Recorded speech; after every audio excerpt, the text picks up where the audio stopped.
welcome back to Sunday Life channel. Thank you so much guys for tuning in. To all my subscribers, thank you so much guys for support. And if you haven't subscribed yet, please don't hesitate to press the subscribe button and the notification bell so that you don't miss any of my uploads. We are talking about Babes Wodumo. She has opened a criminal case against her after their Instagram interview ended very bad. Earlier, Tha reported that he reached out to Babes Wodumo via text message and apologized, which she accepted. It seems as if there was a misunderstanding because Babes is filing a legal action for defamation of character.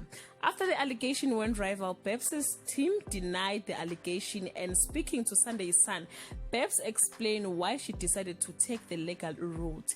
That hurtful statement was demanding to my brand, and entire family was left heartbroken.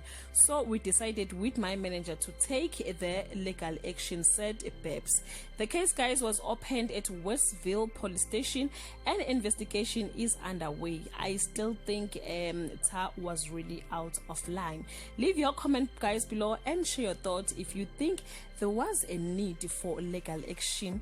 Guys, till we meet again, I love you so much, guys. Bye.